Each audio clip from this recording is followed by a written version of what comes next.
Hello, everyone, and welcome back to PowerTalk. I'm your host, Tom Power. And as always, I'm thrilled to have you join us for another inspiring and insightful conversation. Today, we're sitting down with someone who has been making a difference in the realms of leadership, advocacy, and community engagement, Kate Cadigan. Kate is a dynamic individual whose journey reflects her passion for political science, leadership, and helping others thrive. She currently serves as the co chair of Equal Voice Newfoundland and Labrador, an organization dedicated to promoting gender equity in politics. In addition to her leadership work, she balances her professional career as a sales associate with Orange Theory Fitness, bringing energy and enthusiasm to everything she does. Kate has also been deeply involved in volunteerism, having served as a leadership team member for Equal Voice since 2021, and as the Vice President of External Affairs Communications for the Newfoundland and Labrador Youth Parliament. Her dedication to empowering youth, promoting inclusion, and shaping political discourse is truly inspiring. So, without further ado, let's welcome Kate Cadigan to Power Talk. Kate, thank you so much for joining us today. Hi, Tom. Thank you so much for having me. It's a pleasure. Glad to have you here. Kate, let's start by getting to know you a little better. Can you tell us about your background, where you grew up, and what inspired you to pursue your studies and career in political science and leadership? Yeah, absolutely. So I grew up in Logie Bay.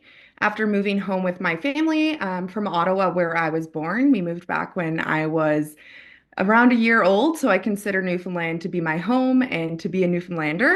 Both my parents are from here. For elementary school, I actually went to Bishop Field Elementary, which is in the heart of downtown St. John's. It's a beautiful school with amazing history, and I think that attending Bishop Field has really influenced who I am today and my dedication to creating safe and inclusive spaces for all. From there, I moved on through elementary school and to junior high and high school, where I attended McDonald Drive Junior High and graduated from Gonzaga in 2021. Like most young people, when I graduated, I was faced with a decision of what's next. And I think for many young folks, that can be a really big and tough decision. And I honestly wasn't really sure what direction I wanted to go in. There's a lot of things that I'm passionate about. So I started off attending university and did my first year in general studies just to kind of dip my toes in and see what I was interested in. Since I was young, though, I knew that I was passionate about leadership. I don't think, though, I really understood that it was leadership I was passionate about, but I always wanted to be part of making communities stronger, healthier, and better for everyone. So as I kind of developed those skills in leadership through my time in high school, in my later years in high school, I realized that it was in the political sphere that I wanted to help build healthier and happier communities. So that's when I turned to political science and started my degree at Memorial. And then I decided to add in gender studies as a second major. I think that the combination of gender studies and political science is a really interesting one for me. For political science, it kind of gives you the foundational understanding of politics and government, and there's theory and systems and structures and all those things. But gender studies kind of takes a different approach, and you learn more about the intersecting identities and how they influence power structures and all those things. So the combination of the two have really influenced my advocacy and my volunteerism today. Hmm. That's such an inspiring journey. You've been balancing so many roles: your studies at Memorial University, leadership and equal voice, and your professional career. How do you manage it all, and what drives you to stay so engaged in your community? Yeah, that's a question I get a lot, and I honestly find it a hard one to answer because I too don't always know how I do it all. But really my driving force of being a part of Equal Voice, being a part of the youth parliament, I also volunteer with my school society. Um, I often reflect on how lucky I am to be in these roles, and how it is a privilege to be able to kind of make this change and dedicate my time to making this change. I think that seeing the change that I'm making, no matter how big or small, is what continues to drive me to keep doing this kind of work. And that's really not to say that it's always easy.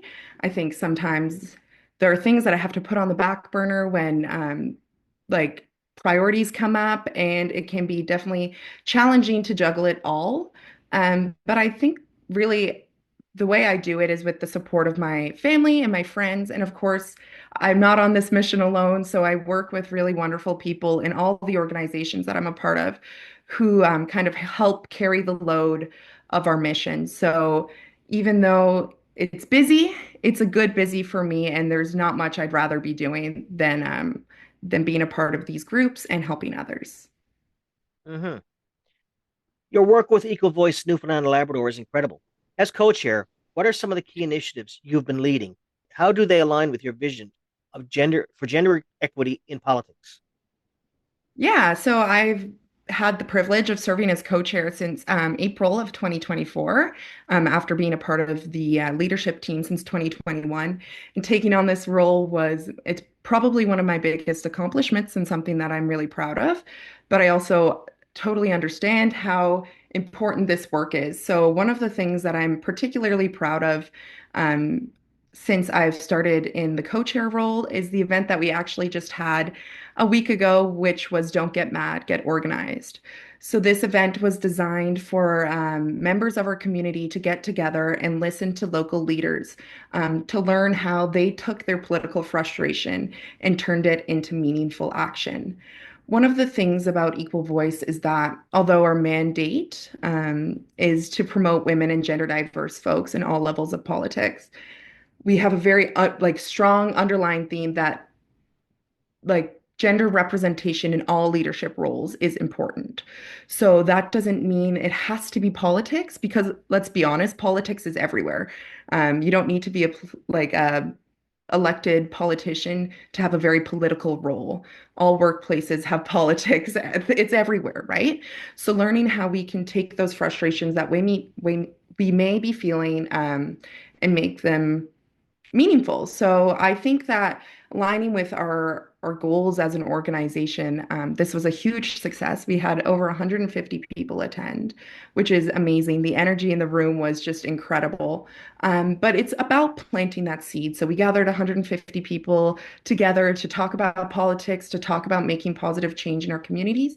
But really, what that was doing was planting the seed so that maybe down the line, somebody who is engaged in their community and cares about what's happening in the places and spaces around them might put their name forward if they're not happy with what they're seeing. Um, and we know that when more women and gender diverse folks are elected, we have better policy making, all that kind of jazz. There's a whole bunch of research behind it. But this event really just served as a reminder that there's so many incredible people in our community who are more than capable of being great political leaders or leaders just anywhere in their lives. Why do you think organizations like Equal Voice NL are so vital in today's political landscape? Yeah, I think that today, Equal Voice and organizations like ours are incredibly important as we're kind of seeing that pendulum swing like we've seen before in history. This is not new, but it's important that we continue our mission. Despite kind of the changing tides, that we continue our mission of getting more women and gender diverse folks elected. But I also think, Tom, that I don't know if what we're doing right now is more important than we've ever done, because the work is continuous. Um, of course, right now, as things are changing, our work might be a little different. What we do might be a little bit different. But I think our work is just important as it's ever been. We've in the organization and even outside, people have been working to promote women and gender diverse individuals in politics for a very, very long time. And even now, we're not where we need to be. We're working to getting there, but it's a challenge. And I think that any election season is an important time for organizations like ours. So the work never stops. We're always kind of pushing that needle forward to see the change that we want to see. Um, but definitely with three elections around the corner, we're not taking our foot off the pedal. You've been a part of Equal Voice since 2021. Starting as a leadership team member, what has the journey been like for you? And what are some of the most rewarding moments you've experienced along the way? Yeah, so it was interesting how I got involved with Equal Voice. I was in grade 12, so kind of at that turning point in my life. What's next? What do I do? What am I passionate about? All those questions that we ask ourselves as we're looking to take the next step. And I met Courtney Clark, who was the previous co-chair to myself, and she kind of took me under her wing and showed me what the organization is all about and what they do. Since then, I have met an incredible community of women, gender diverse individuals, and people from our community who are passionate about the same things that I am. So I think since my time joining the leadership to now, I have really gotten a firm understanding of what my values are and how I can share those with the world and kind of keep our mission moving forward.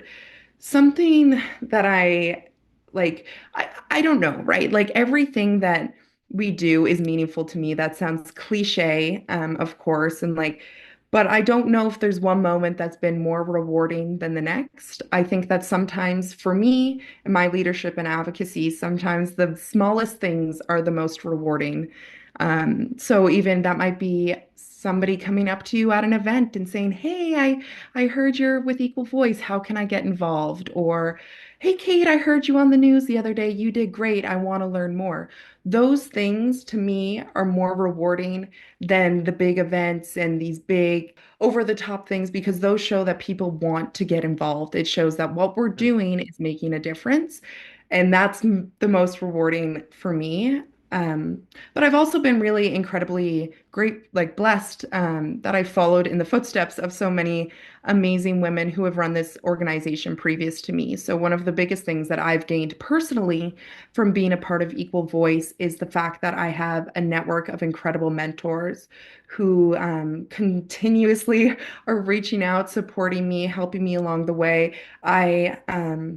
I'm young, I'm still in university, so having those kinds of mentors in my life are certainly valuable to me, but also to the organization, as there's countless young women out there who are looking to get involved and to make a difference. Yeah, we spoke briefly before we started about a couple of those mentors, Yeah, and absolutely. They're we fantastic. both know. Yeah, yeah. Um, Switching gears a little, you've also had a strong professional presence outside of your volunteer work. You've been with Orange Theory Fitness since 2022 and previously worked at Sport Check for nearly 4 years. What have those experiences taught you about teamwork and leadership? Yeah, this is a hard question because I don't think we always connect politics and fitness and well-being together. I even when I think kind of thought about this question, I was like, I don't know if there's any connection between my professional life and my volunteer life. However, there totally is, and I think that with any professional work you do, you can tie it back to the things that you're passionate about. So I started working for Sport Check when I was 16 in high school, started part-time as I was still a student. And I think my experience there, 4 years, I was working there. I think it gave me a really good sense of work ethic, and helped build my teamwork. Working in retail, can test your patience, for sure. That's it can be challenging, but being able to collaborate with your coworkers, build an environment that is uplifting for not only your coworkers, but also those people who are shopping in your store. Those kinds of things have really helped kind of build my confidence in my own leadership skills. Looking to Orange Theory, though, I think that's really where I learned the importance of community.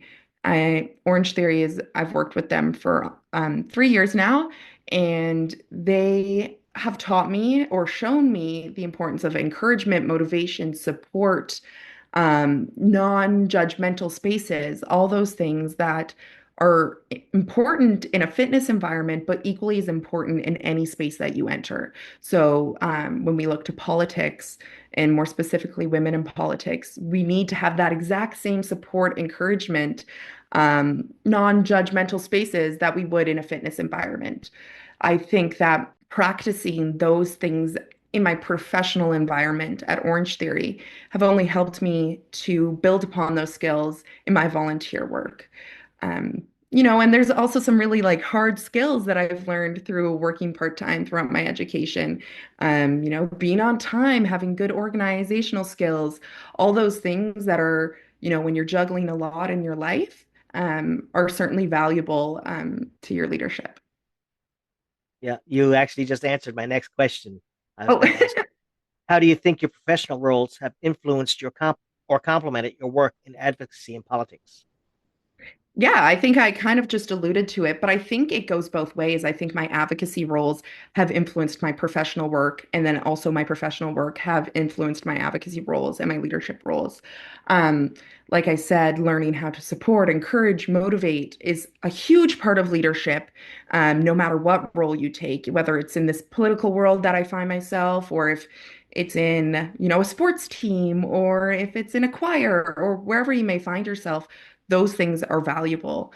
But it goes both ways. Being in leadership roles and advocacy roles have helped me become a more compassionate, understanding, and empathetic individual, which has helped me in my work. I see hundreds of people every day who are looking to work on their fitness, their health, and their well-being, and being able to carry over those skills from my advocacy to better understand our clients is certainly important, and I think has helped me in my professional role at Orange Theory. I think also, Tom, it's important to note that being in a workplace that supports your passions and your interests outside of the workplace is very important. And I'm lucky that my leadership side and my professional side are both encouraging of the other. So, I honestly am very grateful for my experiences at Orange Theory and Sport Check,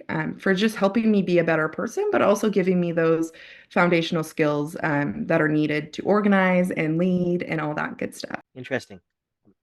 You're also the Vice President of External Affairs and Communications for the Newfoundland and Labrador Youth Parliament. What does that role entail, and how has it shaped you and your perspective on engaging youth in politics? Yeah, so I've been a part of the Youth Parliament since 2023, and it's been an incredible, incredible time. I've been serving as the VP of External Affairs and Communications, for the past two sessions, which has been an absolute pleasure.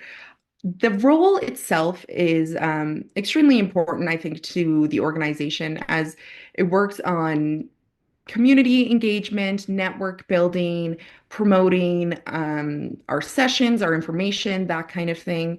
So it's a lot of what I do within the organization is getting the word out, to those folks who may be interested, but also to our stakeholders.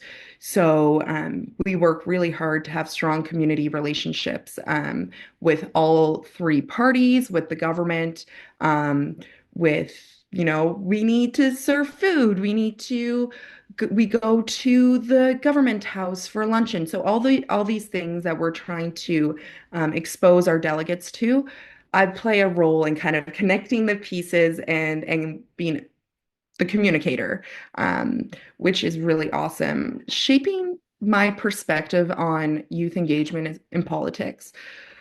So I'd say I'm equally passionate about youth engagement in politics as I am in women and gender diverse folks' representation in politics. They kind of go hand in hand, for me. And it's been eye-opening being a part of an organization such as NLYP to see the state of youth engagement in politics and where it's thriving and where it's lacking. So I think the common stereotype is that young people just don't care about politics. I think if anybody showed up to the House of Assembly to watch a session of our youth parliament, they would quickly realize that that's not the case. Our The young people of this province, they care. They care a lot about what's happening and for their futures. Um, and have some really great ideas and a fresh perspective that they bring to the table in our mock parliament, which is really amazing to see. I think that engagement wise, so we see that within the House of Assembly during our mock parliament, but translating that over into civic engagement, in like elections, for example, we kind of see that number decline. So I think it's been interesting to see kind of that balance between what we see in the House of Assembly and the lively debate and the critical thinking skills and the really smart ideas, compared to what we see when, the voter turnout, like it can be shocking. But I think there's ways kind of to move forward and around that and to continue to empower young people to get involved. What do you think are the biggest challenges facing young people who want to get involved in politics, and how can we help them overcome those barriers? Yeah, I think there's several challenges for young people. I think one that I've mentioned before, um, is that I don't think our curriculum is very strong, for teaching young people what their civic responsibilities and rights are. So, I mean, I'm not long graduated from high school. I only graduated in 2021. So I did it not that long ago. And I know there were times where even out after graduation, I felt like I didn't really know what was happening, what could I do, how to get involved, those things. So I do think that a lot of it starts with education. I'm very privileged. I grew up in a family where we did talk about politics around the dinner table. So I learned a lot of those things naturally through my family, through my networks, but not everybody has that kind of exposure. So I think kind of the baseline is to teach young people what they can do. Um, so like we need to know where to start. So once young people know, okay, I'm interested in this, the news is on, I'm getting Twitter notifications or Instagram notifications, seeing that this is happening in my city, in my town, in my province, or my country, what can I do to learn more? And what can I do to get involved? I think that's when that turning point happens, right? So once we have the foundational understanding, what is next? So I think like NLYP is an excellent place to start, to learn more about provincial politics, in particular and what you can do. But I think it's also really, really important, to know who your MHA is, your MP is, who's your town councillor, reaching out to those folks in your community and looking to see how you can get involved, is is a really great place to start. I can promise you that like 9 times out of 10, when you reach out to an elected politician and you're a young person, you're going to get a response and they're going to be happy to talk to you, whether you want to volunteer on their campaign, if you just want to learn more about what their role looks like and what they're doing, if you want to learn about what are the biggest issues in our, electoral district in our area. That's a really great place to get involved. But I'd also encourage young people to, do their own research. So that is something that I think, especially now with social media and things are changing and a lot of misinformation, online, we need to make sure that we're forming our own opinions independent of our families, independent what our friends are saying. It is so important that if you want to get involved, to think outside the box, make your own opinions, because it will take you far. When you think differently and you're passionate about what you think about or what you believe, that's a really great starting place, as well. And finally, I would just say to get around the barriers, you have to seek out the opportunities. I think it's unfortunate sometimes that opportunities aren't, as easily accessible as they should be. But I can tell you from my journey, in my volunteer roles and being a part of these organizations, is that oftentimes you have to seek them out and you have to work for them. But once you do, it will be 1,000% worth it. And you'll be surprised how far it can take you. If you're passionate about it, you're young, you're eager, you've got a fresh mind. Really, the world is your oyster. So don't be intimidated by reaching out to people, getting involved with an organization, and working around those barriers as much as you can, if politics is something that you're passionate about. I was involved with youth government when I was in high school as well. Not going to say when Yeah. that was, but, Yeah, it was a while ago. the organization has been around for quite some time now, and then it's something that we've, continued, and it's been passed down generation to generation. And I think kind of it serves as a testament almost to the commitment of young people to politics and making difference in their communities. But it only continues as far as we allow it. So we need the commitment and the dedication of young people. Our board is volunteer run. We need all of those things to keep passing down this tradition almost to the next generation of leaders. Kate, you've accomplished so much already, and it's clear that you're just getting started. What are some of of your personal goals for the next few years, whether in your career, advocacy, or education? Yeah, honestly, Tom, I haven't had a plan thus far in my journey. I kind of just take opportunities as I go, as long as they kind of align with my values. I'm really focused on value-based leadership. So as long as something aligns with what I believe in, I know that it could be a right fit for me. So this year it's a big one for me. I graduate from university with my degree in political science and gender studies. And I'm hoping to pursue a master's degree after that, to continue my education, and kind of keep on the train. Career-wise, who knows? I am a firm believer that if I continue doing what I love and what I'm passionate about, I'll find a job that will work for me. So I'm always, open to learning more about what's out there and what kind of fits with what I'm interested in.